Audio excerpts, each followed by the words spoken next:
Hi, I'm Selena and I'll be discussing who has the stronger claim over the remains of the Kennewick man. Is it the scientist or is it the Native American groups? Now, history behind the Kennewick man is that this is a name given to the remains of a prehistoric man that was found in the Columbia River in Kennewick, Washington in 1996.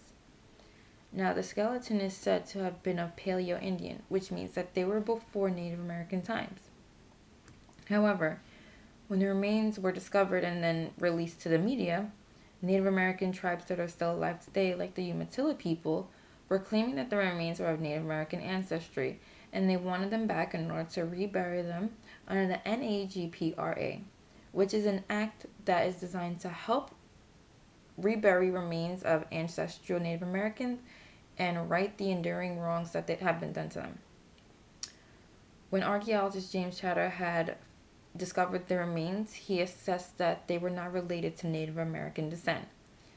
They actually resembled people from Polynesia and Southeast Asia. Now, the discussion of who actually has the claim over the remains is very controversial and extreme. Personally, I feel that the scientists do have a stronger claim over who should have it because they have more proof. Personally, I'm the type of person that likes proof, and I build my argument strongly off of proof and evidence, which they have.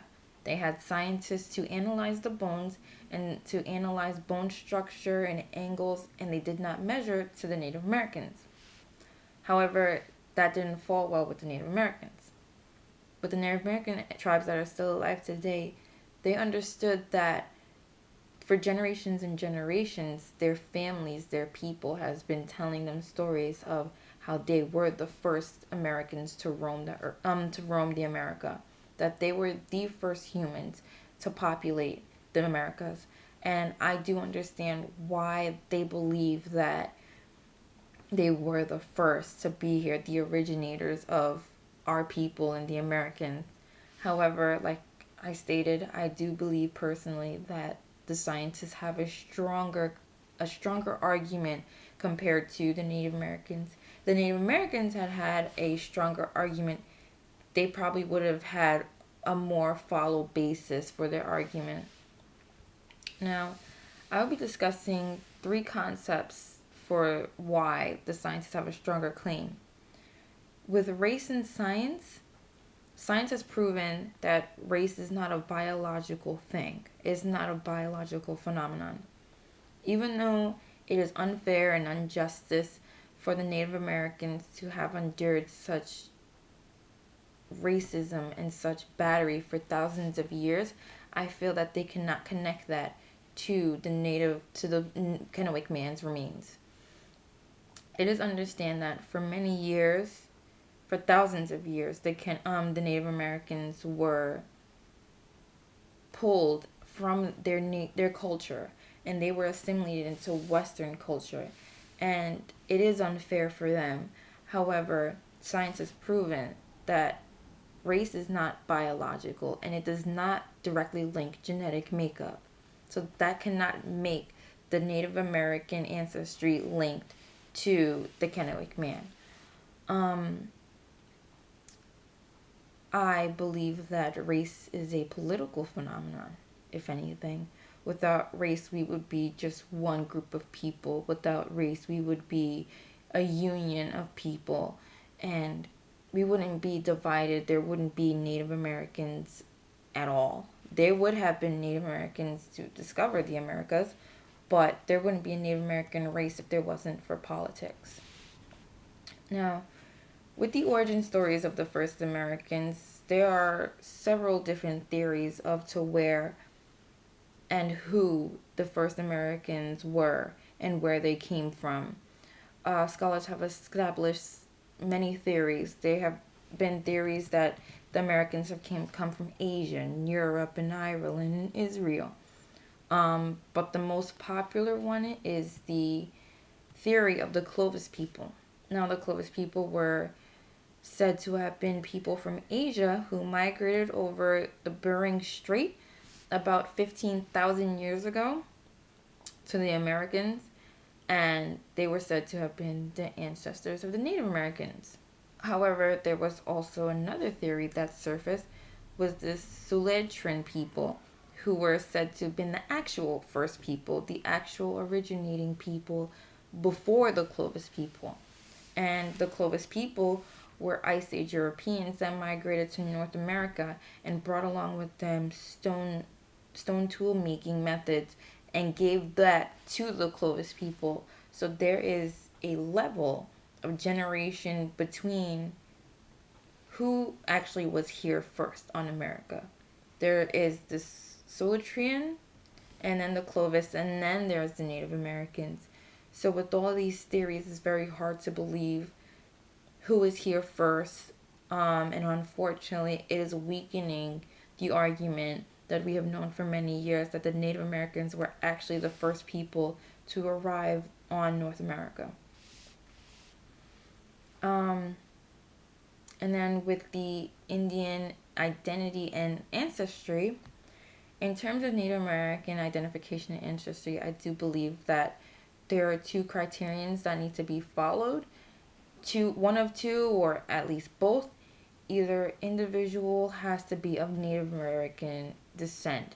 That means that their blood that runs through them is of Native American descent. Their people that they know is of Native American descent. It's what they have in their blood, is who they descend from, is who their ancestors are from, and that's where they stem down from.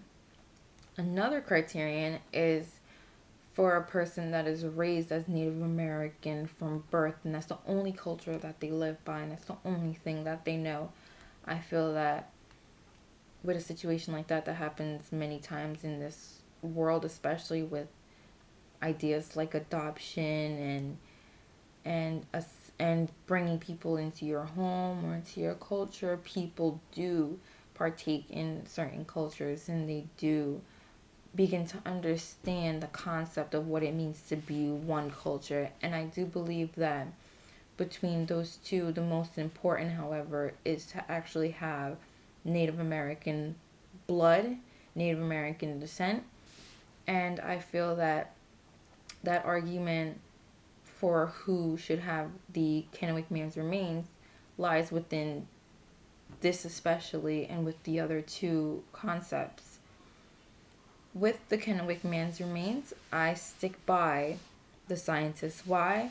Because one, there are way too many theories of who actually were the first people to arrive on North America and the Americas, and who have come here first before the Native Americans, and where the Native Americans have stemmed from. I believe that also from what James Chatters and his scholars have understood about the Kennewick man is that after studying all of his body and his bones and the structure of it, he could not have been of Native American descent.